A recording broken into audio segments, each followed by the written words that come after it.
अस्सलाम वालेकुम प्यारे बच्चों। आज हमारी कहानी का नाम है लिटिल राइडिंग हुड, जो सब बच्चों की फेवरेट कहानी होगी ज़रूर। एक वक्त की बात है, एक छोटी लड़की थी जो हमेशा लाल कलर की टोपी पहन के रखती थी, इसलिए सब उसे रेड राइडिंग हुड कहते थे। एक दिन उसकी माँ ने कहा, अपनी दादी के लिए कुछ खाने पीने का सामान ले जाओ, वो बीमार हैं। जब वो जा रही होती है तो रास्ते में उसे एक भेड़िया मिलता है जो उससे पूछता है कि कहाँ जा रही हो। वो उसको बता देती है कि वो अपनी दादी के पास जा रही है। भेड़िया चालाकी से उससे पहले दादी के घर पहुंच जाता है और दादी को खा जाता है और अपने दादी के कपड़े पहनकर बिस्तर में लेट जाता है।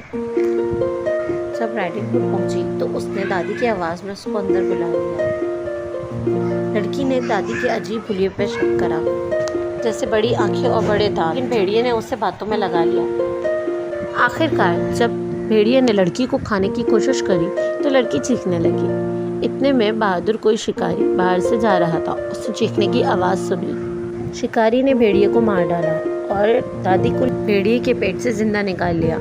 इसके बाद लाल टोपी वाली लड़की ने हमेशा याद रखा कि अजनबियों से बात करते वक्त मोहतात रहना चाहिए और दादी के घर जाने के लिए महफूज रास्ता अख्तियार करना चाहिए। तो बच्चों, आप भी हमेशा अजनबी लोगों से बात करते वक्त मोहतात रहें। हर किसी से ना बात करें और ना ही कोई उनसे चीज़ खानी चाहिए। अगर कहानी पसंद आई है तो लाइक, सब्सक्राइब और शेयर करना मत भूलिएगा। हमारी अगली कहानी का कल तक इंतज़ार कीजिएगा। अल्लाह हाफ़िज़।